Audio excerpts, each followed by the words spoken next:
Hi, friends, and welcome to 15241 Today Talk. Jim Render and I are extremely pleased to have with us the principal of Eisenhower School and a gentleman who's also supervisor of elementary education in Upper St. Clair, Mark Miller. Mark, thank you for joining us. And why don't you jump in first and ask the first couple of questions, Coach? Well, how long have you been here? I know the answer, but Well, thank you for having me, first of all. But this is my 27th year being with the district, which is pretty unbelievable. You know, you get here and you're like, holy cow, so 27 years already. And in your mind, you're young, but now you say 27 years, you're like, wow, you know, maybe I'm not so young anymore. But I've loved it. It's you been are enjoyable. young, trust me. I'm hoping to stay young as long as I can. So, how do you're the supervisor of elementary education. How much time do you give each, the principal's job and the supervisor's job? Well, I absolutely love being the principal at Eisenhower Elementary School. The people with whom I work, I trust them. They're terrific colleagues. Every person there, whether you're a teacher or whatever you do there, it's been terrific. As a supervisor of elementary education, it's a little different because you're not in each building. So you have to trust your colleagues with whom you work there. Also, the building principals, we work closely together. It kind of just meshes. You know, a lot of the things we do at Eisenhower, whether it's communicating with parents, whether it's curriculum, we have to do that at all three buildings. And really the job is one that we want all kids in Upper St. Clair, whether you go to Eisenhower, Baker, or Streams, to get a similar educational experience and opportunities within the curriculum. We want that to happen everywhere. Yes, every building has its own neighborhood feel, and that's a terrific thing, their own little culture. That's terrific. However, every academic experience and every curricular experience, they should have equal opportunity at all three buildings. So that's really what that job is meant to be and to do. And like I said, I work closely with both principals at Streams and Baker, and so it just kind of is intertwined within the day. And then being at Eisenhower, obviously, there's many days and nights and hours that you're there, and you communicate with people and work with the people who are in that building. How challenging is it to have an idea as to what an educational system should do based on the ages that you're dealing with, and then always looking for what kind of changes need to be made? What we talk about a lot, I talk about it some as a system, but more at Eisenhower. I think it's really important to treat kids and families as if they were your own kids. We talk a lot about it as a staff. If I have a mom, my mother gets medical care, I go to that doctor and I say, what would you do if this was your mother? I think that's the biggest indicator of a system and an organization, because every decision we make, that's somebody's child that we're dealing with or who we're dealing with and trying to help and trying to grow as a learner. So if we can, as educators, live and work and provide that experience to kids based on if it were our own child, we're always going to be doing what we should be doing. We're always going to know what we would do as a teacher of reading for this child. I think you get caught up when it becomes adult convenient, or you're making decisions based on what's easy for that adult who's working. We guard against that very much. We are all human, but I think it's really important if we stick with what would you do if it was your child. Nobody can argue with that, because you're going to care for somebody as if it were your own child. You both have kids.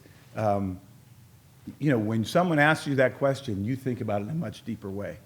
And so I think that's the biggest, that's the best thing we could do for our families, is to treat their kids as if they were our own. So for the three elementary schools, Streams, Baker, Eisenhower, we're dealing with what, 5-year-old children to what? 5 through 10, K through 4. We might get some, 6 through 10, but roughly that age child. And how, in light of what you just said, how does one know as an educator the mentality, what those young people are going through from ages 5 through 10. Right.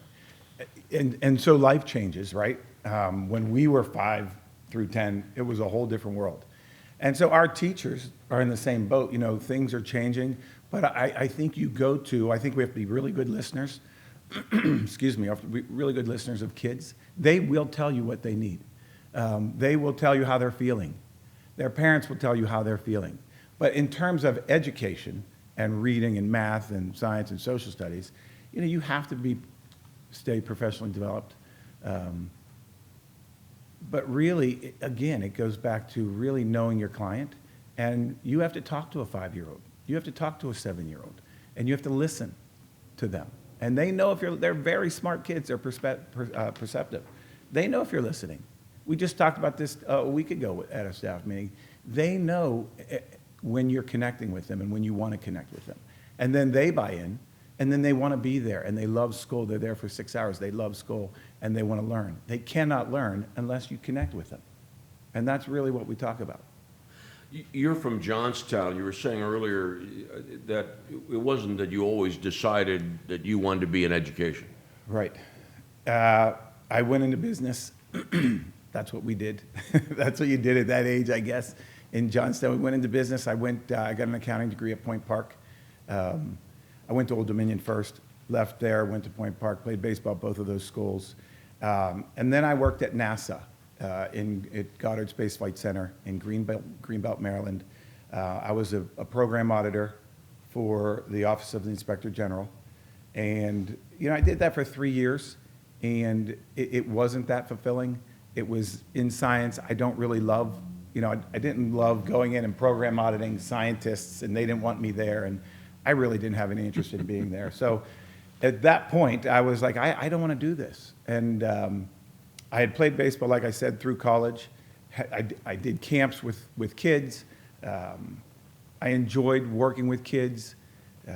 Had some friends who were teachers, and so I went back to Pitt, got my teaching certification, and then actually student taught in Upper St. Clair, coached in Upper St. Clair with Jerry Malarkey.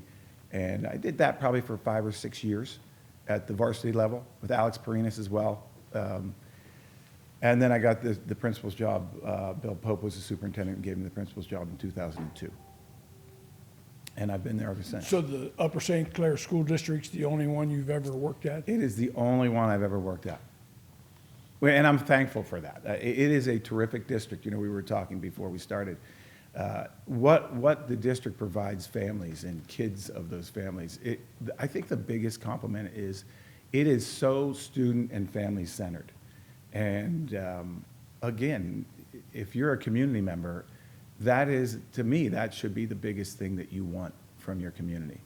A school district that is student-centered and cares about my child and connects with my child, and then also the services that you get in Upper St. Clair, outside the school district as well. I think it's a terrific community. When you were a young principal,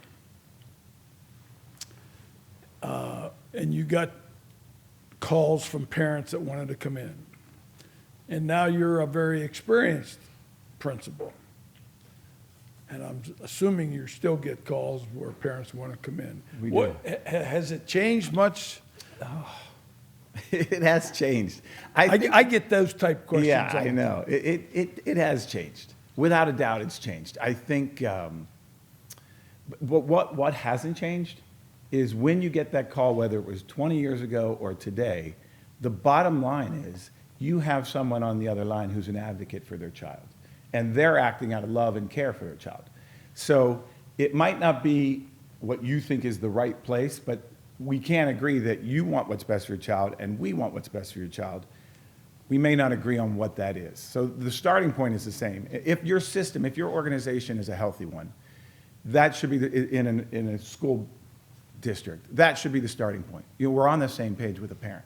Now, at that point, it might go differently, and we do have parents, you know, the internet and, you know, all these things information that they have at their fingertips, much of it inaccurate, some of it accurate, but it certainly puts a layer in between trying to get to the root of the issue of what you're dealing with. But, you know, at the end of the day, they want what's best for their child. And if you're, like I said, if you're a healthy organization, the people in it want what's best for their child too. So you have a starting point, but they are different. They're, they know what they know, and they get it from different sources of information, and so they believe that and they feel that. Sometimes you have to break that information down and say, this is why it is this way, and this is why it isn't that way, and this is why this is good for your child. This is what we're trying to do to help your child grow as a learner. This is why it's terrific. This is how your child's meeting those challenges. And then, you come up with a plan together to try to make it work. And I think 9 times out of 10, people respect that. Again, if you come from it as, we're going to do whatever we can to help your child as if it were our own child, that's the best I can do. And I can sleep at night when I say that. And I know that I show up at work every day and want to help kids and want to help families have a terrific experience. I want to underscore what you just said a moment ago about the internet. You said some of it is accurate. Right. Most of it's not. Maybe it's 50-50. Maybe. Okay. All right, so you're the supervisor of elementary education.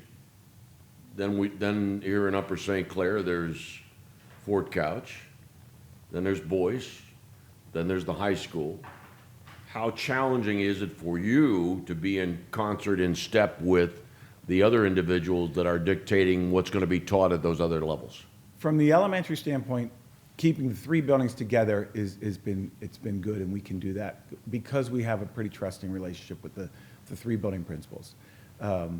It's difficult to then connect it to Fort Couch and Boyce because there's not a lot of time in the day, and you don't have, they're busy people. You don't have enough contact with them to stay completely lockstep. However, as a district, we certainly meet, and through our superintendent, Dr. Razzo, we have a mission and a philosophy and a belief of who we are, and so we all have to live by that belief system, and so that's where we keep it together. We do talk, if we need something. It is nice to work with an administrative team that you call and have no problem calling, and we do that all the time. Curriculum-wise, it can be difficult because that's more in the woods, in the weeds, so to speak. Like it would be difficult to stay on top of the curriculum. But we have certain things in place that you want to have a K through 12 curriculum that is a step-by-step process, and so we do a good job. But I don't think there's ever enough time, either in our personal lives or our professional lives, that you can have enough time to do everything you want to do. And I think sometimes, we don't get to talk to Joe DeMar or Aaron Peterson and Dan O'Rourke. We don't get to talk to them as much as we would have liked or liked to. But we do when we need to. We have a very good relationship with those principals and assistant principals that we stay in touch. You still have lively staffed principal discussions? I mean, Well, with Joe DeMar, we have him every once in a while because he's a Notre Dame guy and I'm a Pitt guy. So that's it. And then you have lively discussions. If you think differently, I think K through 12. I think the cultures change. sure. I think I'll probably get in trouble for this, but I think at the elementary level we're more student centered. I think you go and I think from 5 through 12 they might say, "Oh, you baby those kids too much." But I don't look at it that way. I mean, we're talking about kids who in high school they're 15 years old. They need someone to be, okay, I am going to try to prepare you as you grow and develop, but I also need someone to look after you. I can't just say, hey, you're 15, it's on you. If you get it, you get it. If you don't, you don't. That's not okay to me. And as a 7-year-old, we have to make sure they've learned. So it's not, it's not, hey, I taught it. If they don't get it, they don't get it. It's my job as an educator, whether I teach kindergarten or 12th grade, my job is to make sure they learn it. And I'm responsible for that. I can't just say, well, you're 17. You should be, I can't help you now. So I think that's where we might lose from a K through 12 across our country. It's not Upper St. Clair, it's across our country. I think we lose some of that student-centeredness and really the responsibility of, yes, I understand that they have to become more independent at that age and more responsible, but they're still 16 and 17 years old. I had a football coach mentor. he was very instrumental in my growth as a coach. But one of the things he used to harp at us as young coaches is he would say, if they don't know it, you haven't taught it. Right. He always wanted the blame or the emphasis to be on the coach, because it's easy to blame the kid. Right. You know, that's easy. So he would say, if they don't know it, you haven't taught it. Yeah, and that's it, right? Yeah, find a different way. Right. And sometimes that gets met with resistance at times when you're like, Sure. hey, I'm working hard, you know. But the bottom line is we're here to help kids learn, and we've got to do everything we can to do that.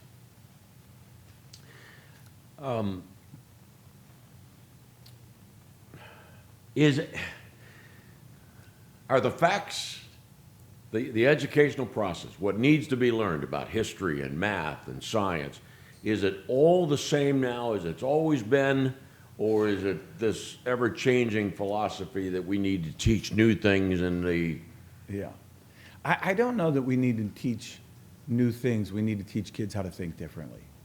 So because when we were younger, you know, it was really a lot of memorization. It was really a lot of, okay, this war was in whatever year, and this is what they did, and, you know, and that's where we were. But kids, like we talked about, they have that information at their fingertips in a second. And so they have different pieces of information. Our world has changed. Our economic world has changed. What they're going to be asked to do is different than what we were going to be asked to do when we graduated. So I think it's not that we have to change what we teach them content-wise. It's how we need to teach them to think, and how we need to teach them how to question, not question people, but what question to ask to get the information that you need. And I think if we can give kids those skills of knowing how to ask questions, knowing how to communicate to people, being able to be collaborative, have empathy, understand what other people are thinking, I think they're going to be successful no matter what industry they choose or what organization they choose. I think those are the really important pieces to give them instead of, okay, memorize this set of facts. And I think that's where education has changed. It used to be memorize this set of facts. And now it's like, how can we teach these kids to be critical thinkers and really, you know, interact with people in an effective way? I got a dumb question for you. Do you teach cursive at Eisenhower? Did Dr. Razzo tell you to ask that No, question? he did not. So we do teach cursive at all the buildings, okay? But you have hit on something to where that's where you marry the traditional, old school to a whole different way. And really, it's not that people don't want to teach cursive. As life has changed, and as state mandates have changed, and standardized tests have changed, and the amount of importance on the way in which they publicize these scores and everything you do, and the skills you need to teach kids, it becomes a crowded curriculum. And that curriculum shrinks time-wise. You only have so many hours in the day. So when you say, okay, I have to teach this, this, this, and this, well, handwriting, it might be one of those skills that you say, okay, I don't know that where handwriting fits in with all these other critical skills. However, we've got to do a job of making sure it fits in somewhere. And so we do that. It's a very short amount of time in school, and then we ask kids to practice at home with some activities that we give them. So we're really trying to walk the line. Do you and Dr. Razzo differ on this? No, but when the one year we were like, we can't do handwriting right now. It's got to become a skill that we give kids activities and they practice at home. Well, we had a staff meeting, you know, a K through 12 staff meeting, and Dr. Razzo says, I don't know if this is completely accurate. This was a while ago, but I think he may have gotten a call from a grandmother or somebody, and he says, what are we doing with handwriting?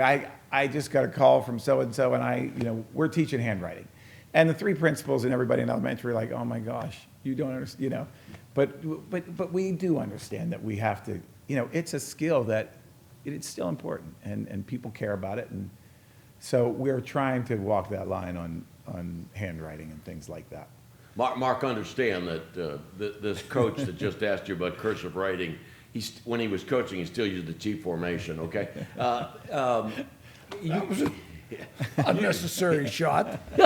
You have three children. You and Rachel Yes. have three children. I know it enhances your abilities. To what extent has having children enhanced your ability to do the job? A great deal. Because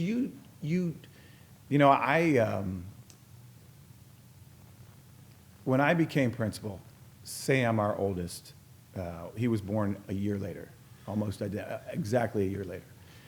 And I was in a meeting with a parent, and I'll never forget this instance. And she was unhappy about something with her child. She wanted something to happen for her child. And I cared very much about this child. I still see him, and I love seeing him and his father all the time. She said, "You don't understand. You don't have a child." And I said, "I do understand. I have 500 of them." Now, when at that point, I was such a new father, and I might not even had a child. Sam may have just been ready to becoming a child of mine. And I understand what she was saying now. I still contend that I did care enough, and I was around kids enough to know. However, there really is no way. There is that little special piece that when it's your own child, you think differently. You have a little different thought for a parent. When you go through those things, you have a better understanding of what a parent goes through. It doesn't mean teachers who don't have kids can't be really effective and terrific and magnificent teachers, because there are a bunch of them out there, and we have a bunch at Eisenhower, and in our system, I should say. However, there is that little piece that you do get when you're up with a child all night and you understand how much you care about them and what they're feeling in terms of peer-to-peer interaction, in terms of how they might say, "I just can't get it." And when the teacher says it this way, it's so hard to understand. Those things really help you understand, what our job is. And that's why we continue to say, what would you do if this was your child? And I think if you act that way, I mean, yes, we have core beliefs, a number of core beliefs, but that one, it covers every base, at least in my opinion. Tell us about Rachel. What does she do, and where'd you meet her? Rachel's an occupational therapist. She works in the schools. She works in another district as well as in Upper St. Clair. She's a private contractor. She works at the elementary level in both places. We met on a blind date. I had some friends who were Pitt fans. I would always tailgate with them. She worked in another district at the time. This friend worked in another district, and they were like, "Oh, you've got to meet this person." And so we went on a blind date with a big group of people, because you're never really sure what a blind date's going to be. And it worked out. And she's terrific. She's a great mom, and she cares very much, obviously, about her kids. But she adds just as much as I add at our house. They look to her for so many things, and she played sports in her day. She played college basketball. So, there's always that little bit of we both can add something to, our kids all play sports and youth sports. And so we share a lot of stories about being competitors and competing, but keeping it in perspective also, and not being completely nuts about traveling all over the world and doing all that. So obviously she's a big help, and she's, we're equal partners in trying to raise our kids as best we can. Tell us about your three sons. So 3 kids, 3 boys. Sam is a senior. He plays football and baseball.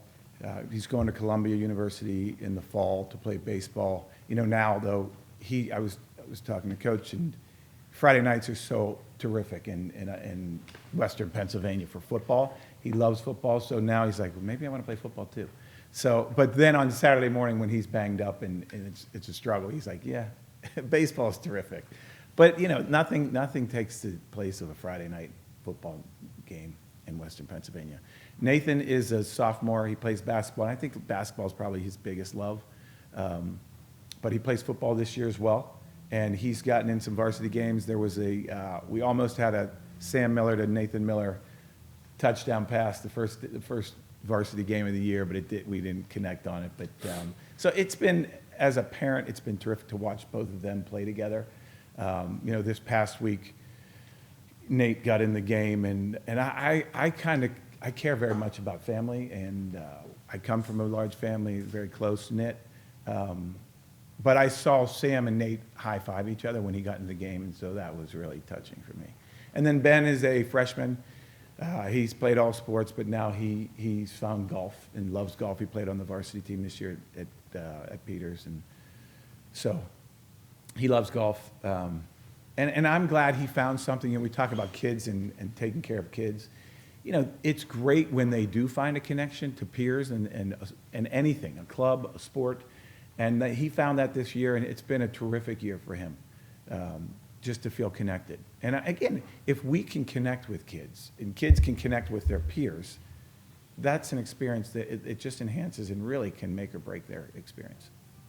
We have about 4 minutes left to give us some thoughts about being an educator during COVID. Being an educator during COVID, it has probably been the roughest 2 years that I've had. I love what I do. I absolutely love what I do. There's been opportunities for me to either go to a central office position, whether it be in Upper St. Clair or in other districts. I absolutely love being in a building around kids. If you're having a bad adult day and you're in an elementary building, you just walk out there and say hello to a couple kids, and you will instantly feel this is the greatest place in the world. And it has remained that way during COVID.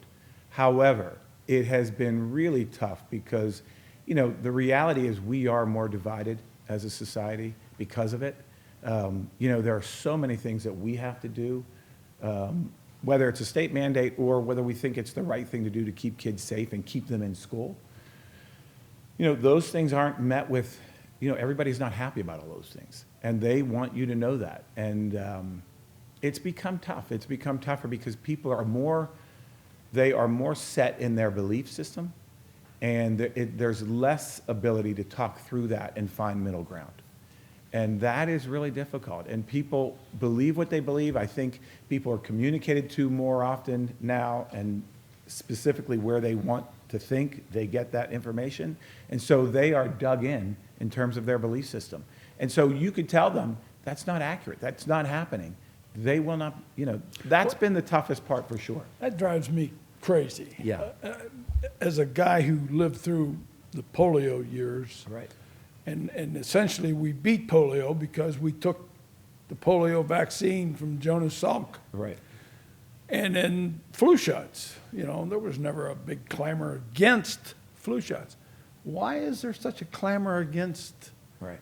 COVID by almost 50% of the population? Drives me crazy. Yeah, it's hard. That has made it really difficult to deal with.